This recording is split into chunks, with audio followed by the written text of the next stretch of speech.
चलो बच्चों, are you ready? शुरू करें?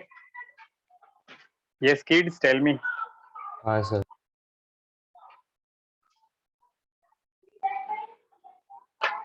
ओके, चलो फिर कहाँ तक पढ़ा पिछले क्लास में हमने? You all remember that? हाँ, क्या था last topic? What we studied yesterday? याद करो। यस बच्चों, अरे क्या पढ़ा?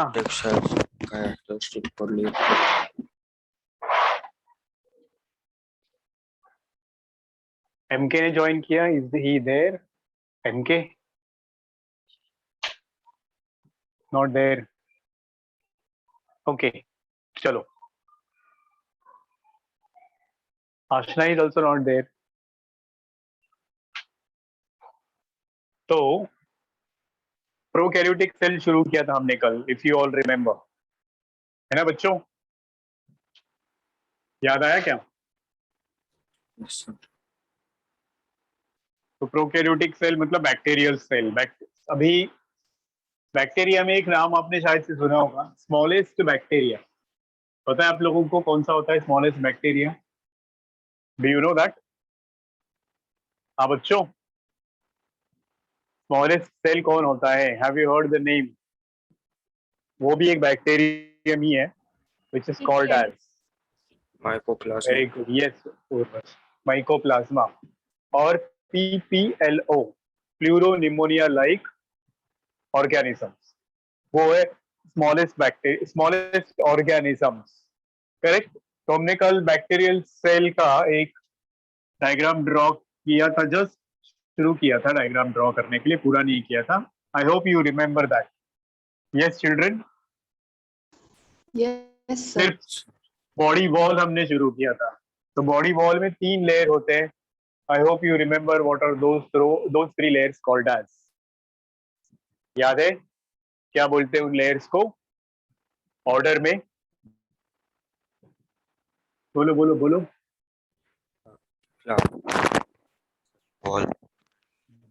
हाँ, ये वाला अगर आपका बैक्टीरियम है तो इस बैक्टीरियम में 3 वॉल थे। कौन से वाले 3 वॉल्स? सबसे पहले सबसे बाहर वाला क्या नाम था इसका? बोलो बच्चों, बोलो। ग्लाइको है ग्लाइकोकैलिक्स। ग्लाइकोकैलिक्स। उसके अंदर क्या होता है? उसके नीचे वाला layer cell wall. Yes, cell wall. Glycocalyx के नीचे होता है सेल वॉल। और सबसे अंदर which is a common layer for all cells.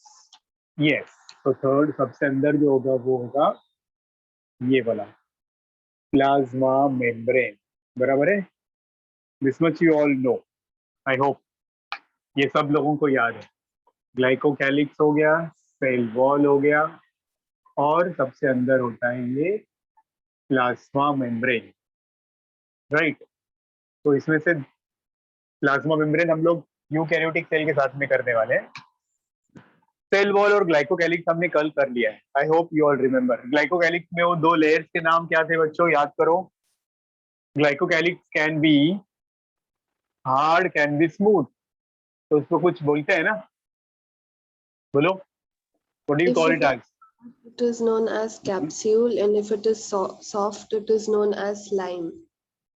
Good job, yes. Capsule, slime, ये दो चीजें होती है। और इसका मेन फंक्शन क्या है ग्लाइकोकैलिक्स का? व्हाट इट हेल्प्स इन, किसमें मदद करता है? बोलो, ग्लाइकोकैलिक्स क्या करता है? बोलो बच्चों, क्या रोल है Attachment. ग्लाइकोकैलिक्स का? Yes, it helps in attachment. ठीक है, तो अब सेल वॉल भी हम लोग पढ़ चुके हैं। I hope everybody knows about cell wall. Cell wall में वो म्यूरामिक एसिड होता है और पेप्टिडोग्लाइकैन होता है। तो आई hope everybody remember that, muramic acid और पेप्टिडोग्लाइकैन।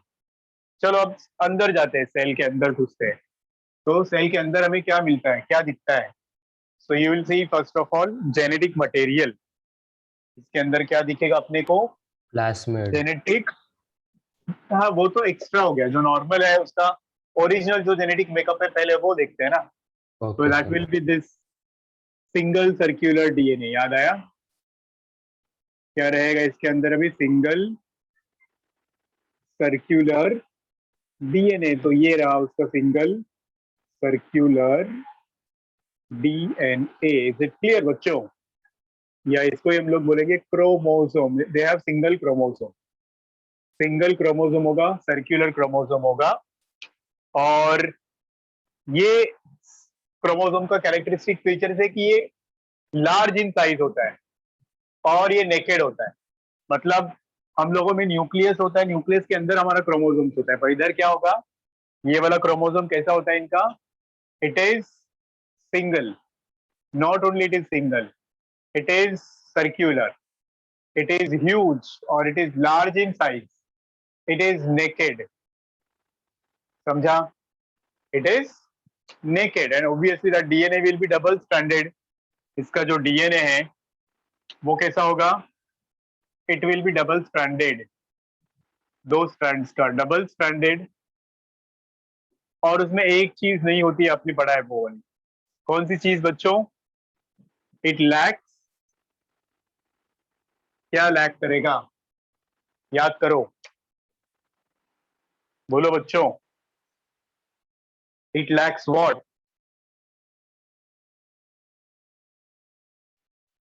बराबर दिख रहा है ना board? Can you all see board properly, clearly? बोलो हेलो, कुछ तो बोलो बच्चों। हाँ सर।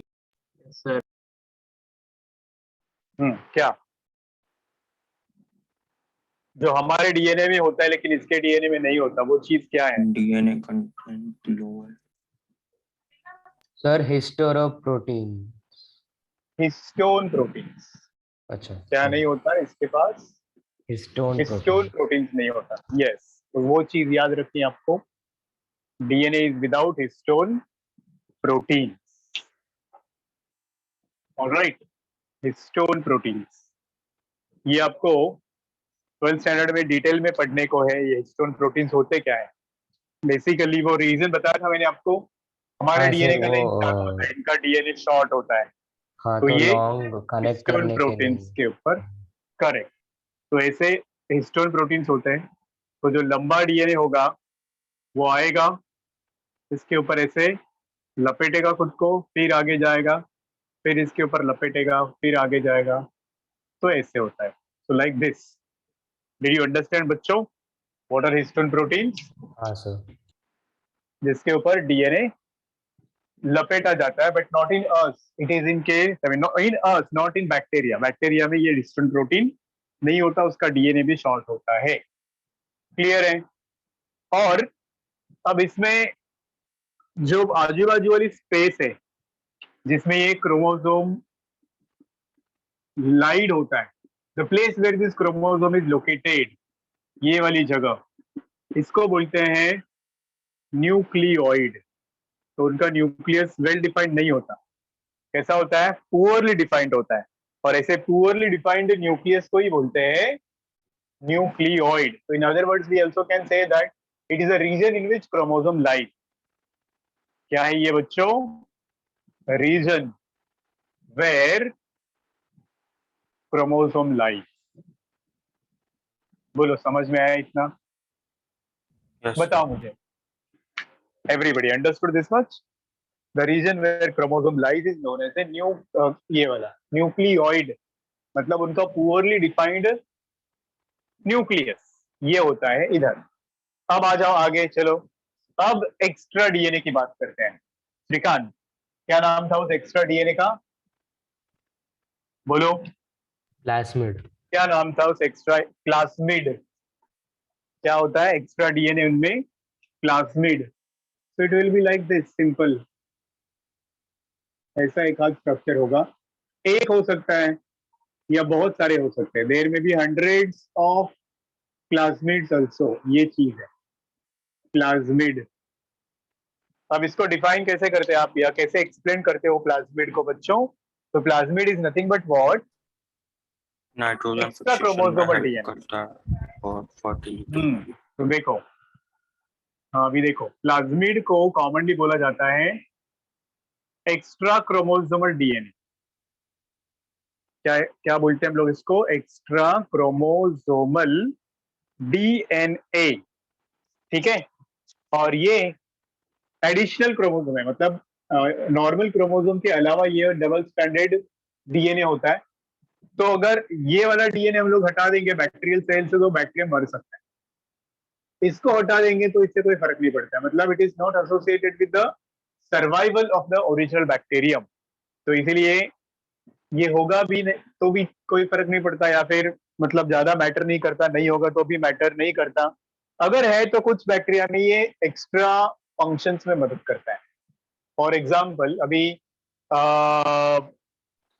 पहले फीचर सुन लो इसके। तो ये एक्स्ट्रा क्रोमोसोमल डीएनए है, खुद से मल्टीप्लाई हो सकता है, या उसको ही हम लोग क्या बोलते हैं? रेप्लिकेशन बोलते हैं। तो ये ऑटोनॉमसली रेप्लिकेटिंग होता है।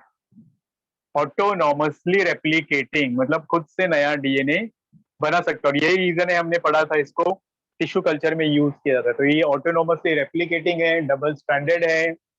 ओके, डबल स्ट्रैंडेड है। नंबर मैंने ऑलरेडी और बताया आपको। Naked DNA. हाँ, डबल स्टैंडर्ड है, नेकेड है। Number can be 1 to 100 also. एक सेल के अंदर एक प्लाज्मिड से लेके 100 प्लाज्मिड भी हो सकते हैं। ओके, दिस इज पर सेल, पर बैक्टीरियम। इंडिपेंडेंट है और मेन न्यूक्लियस से। करेक्ट। अब इसमें इसका यूज क्या है वो सुनो, मतलब फंक्शंस क्या है। तो बहुत सारे बैक्टीरिया में स्पेशल प्लाज्मिड्स भी होते हैं, जैसे उनको बोल सकते हैं हम लोग एफ प्लाज्मिड। अब ये एफ प्लाज्मिड का यूज क्या है? एफ का मतलब है फर्टिलिटी। तो जिन बैक्टीरिया में ऐसा प्लाज्मिड प्रेजेंट होगा वो बैक्टीरिया सॉइल का फर्टिलिटी बढ़ा सकते हैं। If that human bacterium is fixation में प्रेजेंट इन द हेल्प कर सॉइल, सकता है। यस, तो वो फर्टिलिटी बढ़ा सकता है। तो yield of a crops can increase. तो इसको फर्टिलिटी प्लाज्मिड बोलते हैं। कुछ प्लाज्मिड्स में देर में बी, रेजिस्टेंस फैक्टर। हाँ, आर प्लाज्मिड, ऐसे प्लाज्मिड्स को हम लोग बोलेंगे रेजिस्टेंट प्लाज्मिड। मतलब certain bacteria can get resistance against certain chemicals. मतलब एक टोलिन नाम का केमिकल है, टोलिन, अगर उसके कांटेक्ट में बैक्टीरियम आ गया तो मर सकता है। पर इसमें जिस बैक्टीरियम में ये टोल प्लाज्मिड है, तो वो अगर इस केमिकल के कांटेक्ट में आएगा तो वो नहीं मरेगा। So that means this are plasmid, resistance plasmid is giving resistant to this bacterium against certain chemicals. तो ऐसे प्लाज्मिड को हम लोग आर प्लाज्मिड बोलते हैं। तो ऐसे अलग अलग टाइप के प्लाज्मिड्स होते हैं, पर जो मेन फंक्शन इसका है, जो मेन यूज इसका है, वो है एज अ वेक्टर। जो आप लोग, मैंने बोला जेनेटिक इंजीनियरिंग जब पढ़ोगे 12th स्टैंडर्ड में, बायोटेक्नोलॉजी पढ़ोगे, उसमें हम लोग पढ़ेंगे ये वेक्टर का काम करता है जेनेटिक इंजीनियरिंग में। समझ में आया बच्चों? या बायोटेक्नोलॉजी में वेक्टर मतलब कौन? जैसे मलेरिया में फीमेल एनोफिलस मॉस्किटो के बॉडी में से वो प्लाज्मोडियम ट्रैवल करता है, तो उसको कोई फर्क नहीं पड़ता है ना मॉस्किटो को।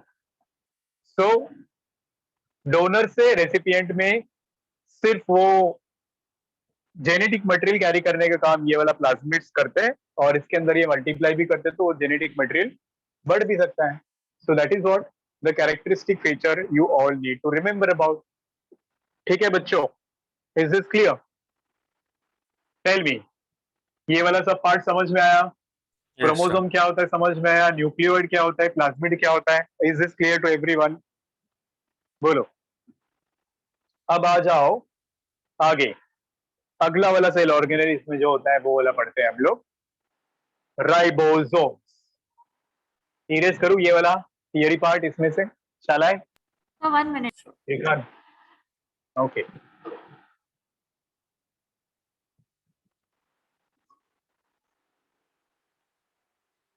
फिर एपिसोम्स क्या होता है?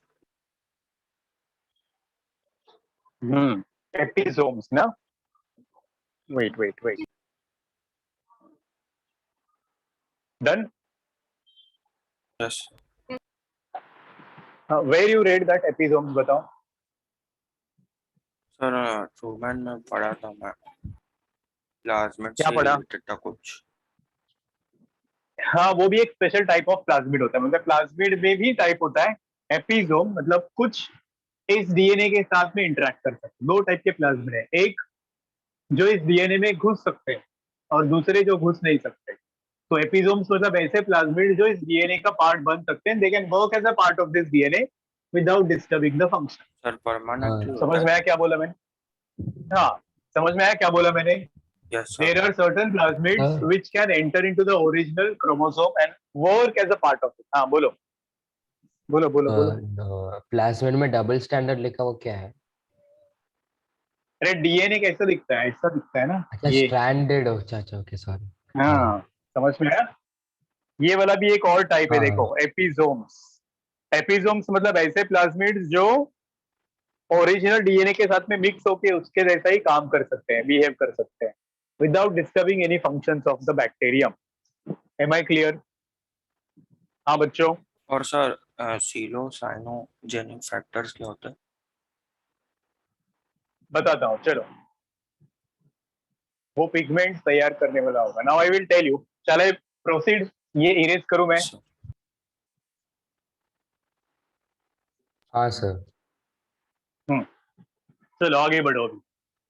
अब इसमें राइबोसोम्स की बात करनी है अपने को। सो व्हेन यू से राइबोसोम्स, वो दोनों सेल्स में होते हैं। एक्चुअली वो मेम्ब्रेन बाउंड सेल ऑर्गेनेल नहीं है, मतलब उसमें ना सिंगल मेम्ब्रेन ना डबल मेम्ब्रेन, ऐसा कुछ नहीं होता है। सो राइबोसोम्स आर प्रोटीन फैक्ट्रीज जो हम लोगों को इसके साइटोप्लाज्म में देखने को मिलेंगी। सो ये है इसका साइटोप्लाज्म। इस साइटोप्लाज्म में हमें राइबोसोम्स देखने को मिलेंगे। अब ये राइबोसोम्स दिखते कैसे हैं? They look like your burgers. Ribosomes they look like your burgers. ऐसे दो टुकड़े, एक बड़ा और एक छोटा। सो ये छोटा अगर पीस बोल रहे हैं हम लोग, बड़ा कहीं पे यहीं पे ऐसा पड़ा हुआ रहेगा। Now these ribosomes are made up of two सब यूनिट्स। ऐसे एक छोटा सब यूनिट है, एक बड़ा सब यूनिट है। समझ में आ रहा है ना? ये स्मॉलर सब यूनिट एंड लार्जर सब यूनिट। तो ये दो सब यूनिट्स एक दूसरे के साथ में चिपक जाते हैं और बीच में इनके होता है mRNA, that is messenger RNA. वो कैसे तैयार होगा? वो तैयार होता है इस डीएनए से। सो रिमेंबर दैट, आप लोगों ने 10th स्टैंडर्ड में एनटीएससी के लिए एक टर्म पढ़ा था, if you remember, protein synthesis. पढ़ा था ऐसा कुछ? हाँ सर। बोलो बच्चों, क्या होता है वो प्रोटीन सिंथेसिस? इसमें दो बस। स्टेप्स आते हैं। प्रोटीन सिंथेसिस मतलब प्रोटीन तैयार करने का प्रोसेस। हमारे बॉडी में जो हार्मोन्स है, हमारे जो एंजाइम्स है, वो सब प्रोटीन से बने हुए हैं, है ना? जैसे इंसुलिन हार्मोन है या सलाइवरी अमाइलेज है, ये सब एक्चुअली प्रोटीन्स है। तो ये प्रोटीन्स बनने का एक हमेशा सीक्वेंस होता है। पहले डीएनए एमआरएनए बना, डीएनए क्या बनाता है? एमआरएनए बनाता है, और फिर ये एमआरएनए प्रोटीन्स बना। तो ये पूरा प्रोसेस जो है, इसको हम लोग बोलते हैं प्रोटीन सिंथेसिस, और इसको central dogma of protein synthesis बोलते हैं। डू यू रिमेंबर दिस बच्चों? सुना ये word, central dogma of protein synthesis? बोलो, have you heard something like this? Sir central dogma तो नहीं सर। सेंट्रल डोग्मा मतलब उसका स्टेप्स, हमेशा ओके सर। पहला स्टेप ये होगा, दूसरा स्टेप ये होगा, तो डीएनए से एमआरएनए बनता है और इस प्रोसेस को बोलते हैं transcription. This phenomenon is called as a transcription, जो हमारे सेल में न्यूक्लियस के अंदर होता है। यहाँ पे न्यूक्लियस नाम की कोई चीज नहीं है, तो ये ऐसे ही होगा, ट्रांसक्रिप्शन। और ये वाला जो प्रोसेस है इसको बोलते हैं ट्रांसलेशन। समझ में आया क्या? बोलो। सर ट्रांसलोकेशन ट्रांसलेशन, क्या होता है फिर? वो ट्रांसलोकेशन में वो राइबोसोम जंप करता है एमआरएनए से एक कोडॉन से दूसरे कोडॉन में, वो वाला। अच्छा, अमीनो तो एसिड्स याद बनाने आया? में। हाँ हाँ, सर। वही वही अमीनो एसिड से चेन बनाने के लिए। तो हाँ। ट्रांसक्रिप्शन ट्रांसलेशन दो स्टेप्स को मिलके हम लोग बोलते हैं प्रोटीन सिंथेसिस। तो ये ट्रांसक्रिप्शन में एमआरएनए तैयार होता है। तो अभी यहाँ देखो, ये बनाएगा पहले mRNA, alright, this will form mRNA. तो ये बन गया एमआरएनए, मैसेंजर आरएनए। एमआरएनए का नाम होता है मैसेंजर आरएनए। और अब जैसे ही ये एमआरएनए बन गया, तो ये दो राइबोसोम्स के यूनिट्स इसको चिपक जाए। तो ये बड़ा सब यूनिट जो है इधर से चिपक जाएगा, छोटा सब यूनिट जो है इधर से चिपक जाएगा। So it will be like a burger, है कि नहीं? So these units of ribosome will attach here. और अब ये मतलब पहला प्रोसेस इसमें ऑलरेडी हो चुका है, एमआरएनए बनने का, ट्रांसक्रिप्शन। अब अगला प्रोसेस ये करेंगे ट्रांसलेशन, जिसमें बहुत सारे ऐसे राइबोसोम्स एमआरएनए को अटैच हो जाएंगे। ये वाली जो चीज है इसको बोलते हैं एमआरएनए, ऑलराइट। और अब इस साइटोप्लाज्म के अंदर बहुत सारे एमिनो एसिड्स होते हैं। वो एमिनो एसिड्स फिर आके ऐसे चेन बनाते जाएंगे और इस तरह से प्रोटीन का चेन बनेगा। ये एक अलग टॉपिक है, कॉम्प्लिकेटेड टॉपिक है, जो हम लोग 12th में पढ़ने वाले। तो इस तरह से प्रोटीन का चेन बनेगा, ऑलराइट बच्चों। तो हमेशा हम लोग प्रोकैरियोटिक सेल में देखेंगे कि जो राइबोसोम्स हैं ये क्लस्टर में होते हैं, मतलब ग्रुप में होते हैं। और इस फेनोमेनन को हम लोग कुछ बोलते हैं, you should know about it, that is polysomes. याद रखो ये वर्ड, एक बार नीट में आके गया है। पॉलीजोम्स मतलब होता है cluster of these ribosomes in order to produce proteins. ठीक है, पॉलीजोम्स। और पॉलीराइबोसोम्स भी बोल सकते हो। When many ribosomes come together during protein synthesis, तो उसको हम लोग क्या बोलते हैं? पॉलीजोम्स और polyribosomes. Is it clear everyone? बोलो बच्चों, समझ में आया क्या इतना? हाँ सर। तो इनमें ये जो ट्रांसक्रिप्शन और ट्रांसलेशन प्रोसेस है वो साइमल्टेनियसली होता रहता है। ठीक है, it occurs side by side और इट अकर्स साइमल्टेनियसली। हम लोगों में पहले ट्रांसक्रिप्शन होगा, फिर ट्रांसलेशन होगा। और हमारा ट्रांसक्रिप्शन पहले न्यूक्लियस में होता है, यूकैरियोट्स में, और ये साइटोप्लाज्म में होगा। कुछ पल्ले पड़ा? हाँ बच्चों, हम लोगों में ट्रांसक्रिप्शन और ट्रांसलेशन एक साथ में नहीं होता है। नॉट ओनली दैट, हमारा जो एमआरएनए होता है वो पहले इमेच्योर होता है, उसके बाद में वो मैच्योर हो जाता है, उसमें बहुत सारी चीजें ऐड हो जाती है। There are so many things, so many modifications in our mRNA. इसमें ऐसा नहीं है, जो एमआरएनए यहाँ से बन के आया वही यूज हो जाता है ट्रांसलेशन में। तो बहुत सारा डिफरेंसेस है transcription and translation in eukaryotes में और transcription and translation in prokaryotes में। Is this clear everybody? बताओ बच्चों, समझ में आया क्या इतना? बताओ बच्चों, इतना समझ में आया क्या?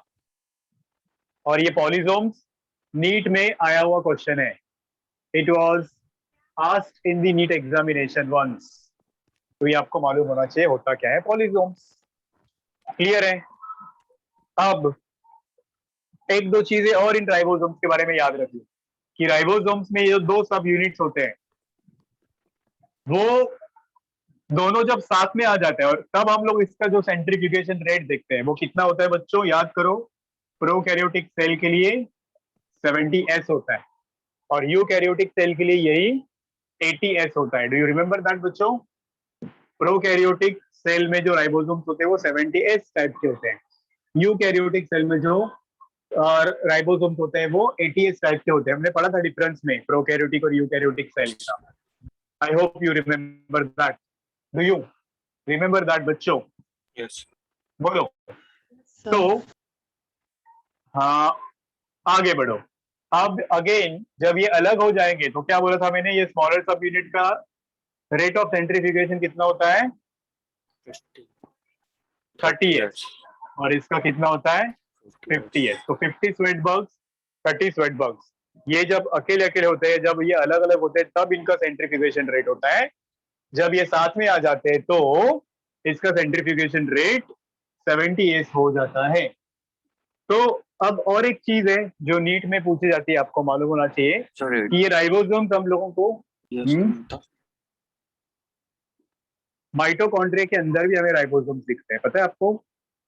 क्लोरोप्लास्ट के अंदर भी हम लोगों को राइबोसोम्स दिखते हैं। Do you no this? तो माइटोकॉन्ड्रिया के जो अंदर है उनको मेसोसोम बोलते हैं ना? नहीं नहीं नहीं, इसी में है मेसोसोम, बताता हूँ मैं, रुको थोड़ा।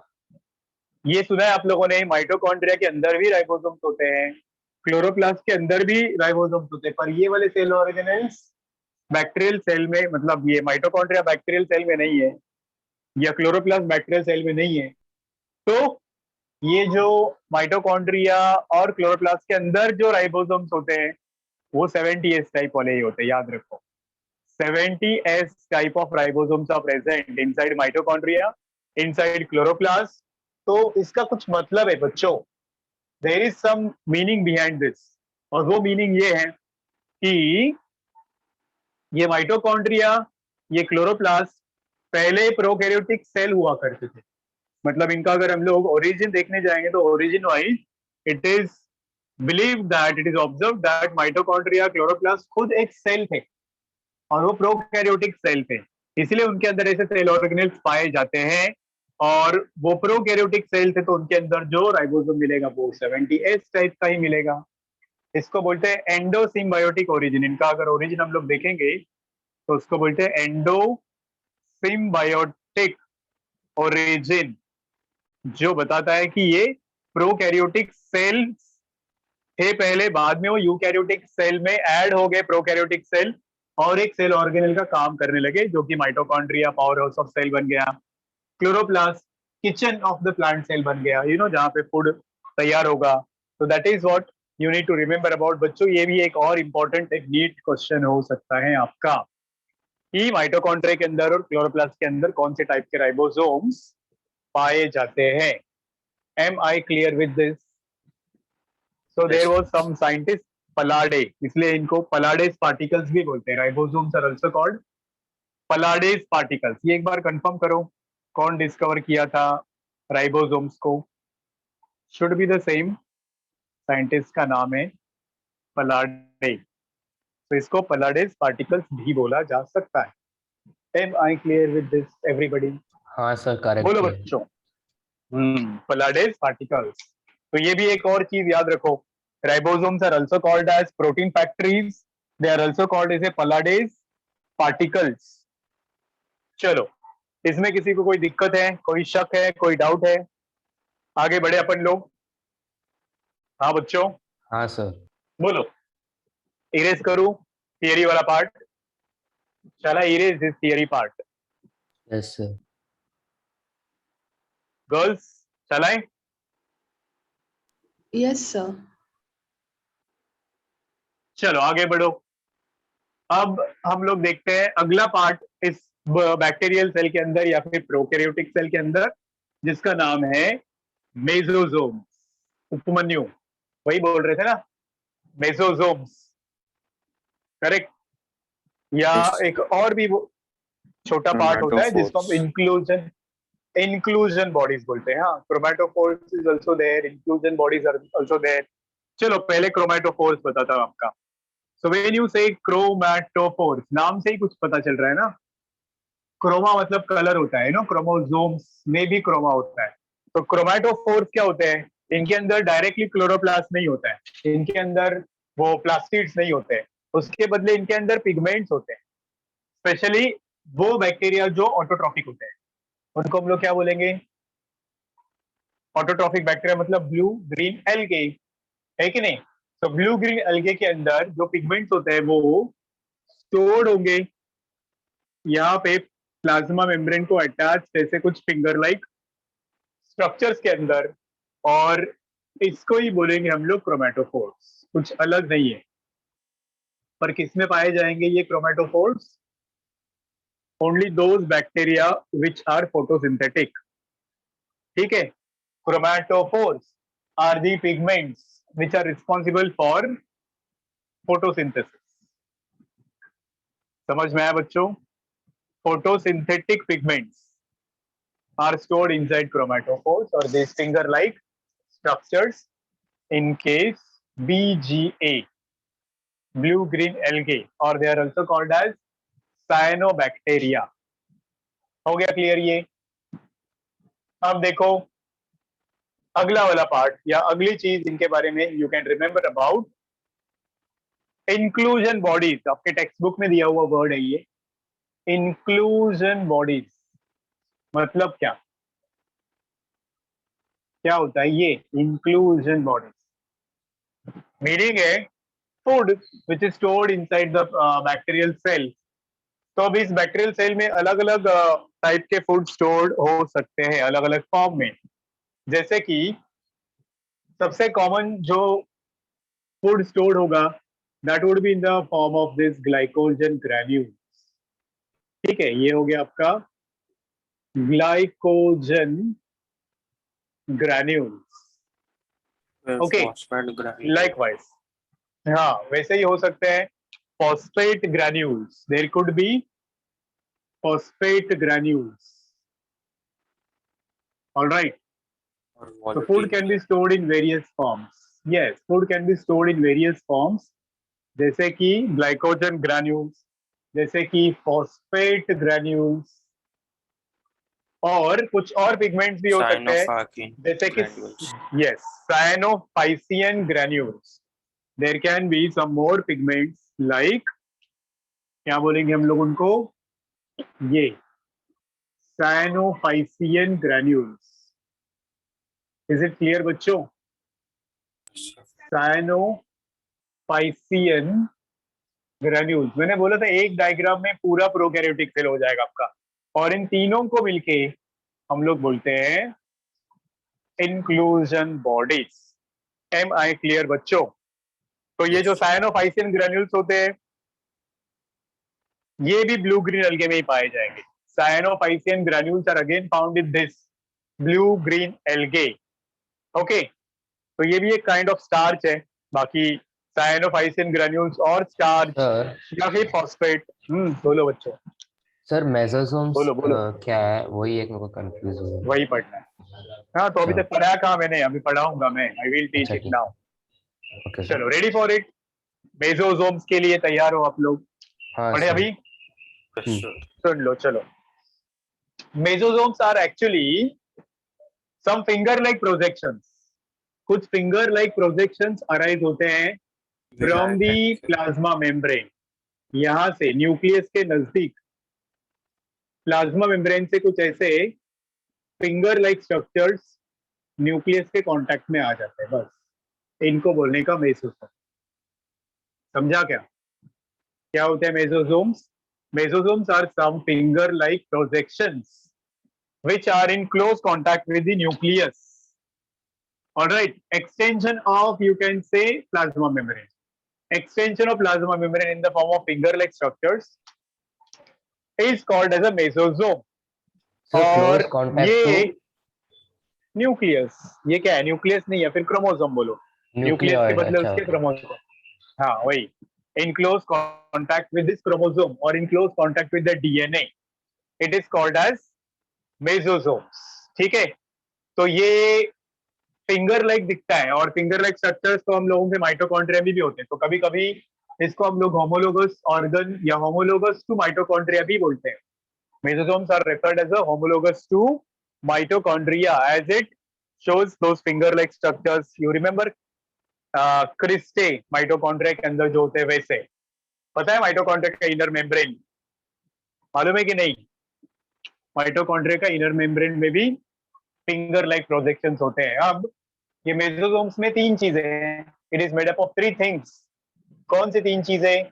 That is lamellae, okay, tubules or vesicles. It consists of 3 things: lamellae, tubules and vesicles. तो अगर इसी को मैं मैग्नीफाई करूं तो you can get all these 3 parts. तो ये देखो अभी ये वाले जो ऐसे फोल्ड दिख रहे फिंगर के जैसे, ये चीजों को बोलेंगे हम लोग lamellae. Is it clear? Lamellae. फिर जो इसके अंदर ऐसे कुछ ट्यूब लाइक स्ट्रक्चर्स भी हम लोगों को मिल सकते हैं. तो these are called as tubules और small bulb like structures also can be present around them. इसका नाम होगा वेसिकल्स. Is it clear? तो there are lamellae, tubules and vesicles. ये चीजें मिलके बनाती है आपका मेसोजोम्स. समझ में आया क्या बच्चों? बोलो. Yes, sir. हाँ,